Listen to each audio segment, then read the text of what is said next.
So we're on our way out of Tuktoyaktuk, making our way back to Inuvik, and some tips for doing this section of the road. It's really, as you can see, there's a lot of loose gravel out here. Some sections are really a lot more of it and deeper than where I am right now. But the good news is it's not continuous. I mean, we've got this section like right now where it's a bit of a break because it's a little bit looser and they're just kind of flat dirt, which is kind of nice, which gives you a chance to take a break if you're standing on your pegs and working your way through this.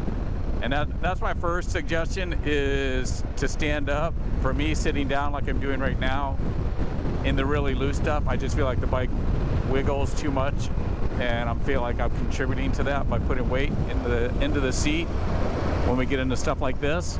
And so I feel way more comfortable standing up and just letting the bike kind of do its thing and move around a little bit like that right there. I mean, it's just going to move around. It's as it pushes through this high gravel. The other thing that I think is a huge benefit on this road, standing up, is A, you get to see the views better when you have a chance to look. B, the big thing is being able to see up the road and see what's coming. There are sections where you'll see, in a lot of cases, they'll have cones out for some areas where there's like deep potholes or just some bad sections of the road. That gives you a clear warning that something's up that you have to pay attention to. But I've gone through several sections where there are no cones, and there were some deep ruts, and we were carrying some speed, and it can just take you by surprise. So standing up gives you that kind of clear, long vision down the road, kind of see what's coming at you, whether it's another big patch of loose gravel stuff, or if it's starting to open up like this here and is more clear, less gravel, so you can kind of turn it up a little bit. We came in and did this afternoon, this section, which total out of Inuvik is about just a little less than 100 miles. Not all of it is like this. It's in stretches. I think the first 15 miles out of Inuvik is pretty easy. Then you start to get into some of this, and then it breaks up. You'll go through a really long section, like a couple miles, and then you'll get a break, and then you'll get another long section. So the good news, you get this break. Other tips, don't be afraid to use the entire part of the road. You'll find there's sections, this section not being one of them, where you can look, like right here.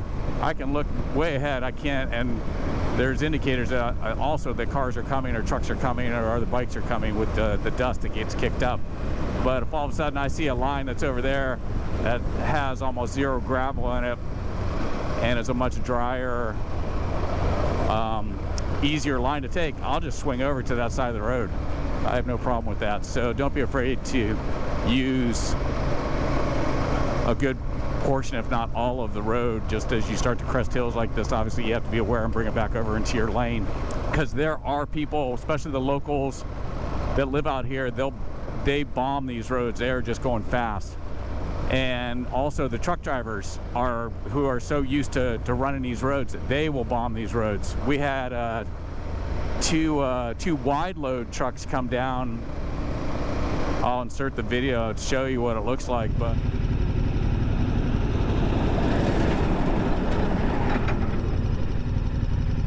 that was pleasant. They were super wide loads. They were actually carrying manufactured homes, so they were taking up the whole road. We pulled off to the side and just literally buried our head down as they went by. It was the biggest dust storm I'd ever seen. Expect the unexpected out here as far as other vehicles coming your way and kicking up a massive dust storm. And that's another thing, as cars are coming, they kick up such a dust storm that you lose vision of where to pick your lines.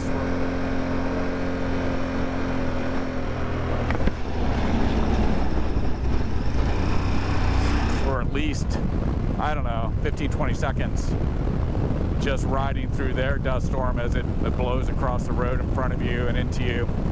You're better off just kind of rolling off the throttle a little bit, letting them pass, and then letting the dust kind of clear out before you start to kind of get on it again. Start to pick your lines, because you're basically, you almost go blind in some cases. You can't see anything. So yeah, getting used to the front end pushing. It sometimes will just all of a sudden want to just push off to the side. one side or the other. Look out, birdies. One side or the other, and just, it's unnerving at first if you're not used to it. And there's a lot of that out here with this loose gravel that they've got on this road. But this last section between Inuvik and back to Tuk is interesting, I'll just say. You know, everybody talks about it online. Like, you can see how soft this is right through here. Everybody talks about this section. I didn't find it to be as gnarly as everyone was saying. There were some moments when we were first started out on this road, but kind of once you get settled in with it and the bike moving around a little bit, it's not too bad. We also experienced a really rough day yesterday. We went through rain and fog, and the road, we got into some really muddy conditions that were just super slick.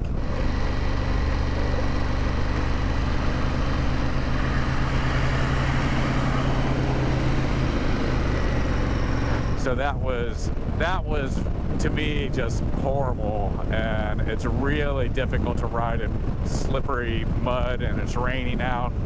So yeah, dude, spent some time in the dirt at home practicing, getting used to the bike, moving around underneath you on some loose gravel, things like that. There are a lot of great tires out there. I handle this road without any issues at all. I know a lot of guys, I've seen a lot of guys out here with the Mission Trail Max, which I love those tires, the Dunlops. Those are great tires, and even though Dunlop rates those as a 60/40 on their website, I think they're more of a 50/50, and I think they just have really great road manners, but they also can eat up the dirt, and they would be fine on this road. So a lot of choices out there. A lot of guys are running the Motos, Tractionators, as well as their other more aggressive rally one, I believe, and so I've seen a mix out here. Definitely take some time looking into your tires. You want a good set of tires, particularly if you get into mixed conditions out here, if you get caught into some rain or something like that. I've got summer gloves on, as I call them. I brought both summer, a pair of winter gloves, and also a pair of gloves just kind of in between that are waterproof. More weatherproof you've got, whether it's for cold or for rain, those gloves are thicker, and I don't think they give as much feel. You're trying to rail through this dirt, whether it's on this gravel road or any dirt. I think these thinner gloves, they're nothing special, something I've had for years, some of my dirt riding days. They just, I think, offer better feel up through the bars of what's going on with the front tire. So something to think about. Find the gloves that work for you, but I think as you get into the thicker, more weatherproof gloves, you lose some of that kind of feel as to what's happening on the front end. Yeah, just some things to kind of think about if you're thinking about doing the Dempster Highway. It's totally worth it out here. You get it on a sunny day like this. It's beautiful. All the lakes as you get close to Tuk, just beautiful. I think if you get out here on a cloudy, rainy day, it's just not as enjoyable. I know some guys have said they're not impressed by coming out here, but I think it depends on the weather. You get a sunny day like this, it's pretty awesome, and temperatures are really nice compared to what we had yesterday, which was like I said, overcast and cloudy and stuff. So hope that helps out.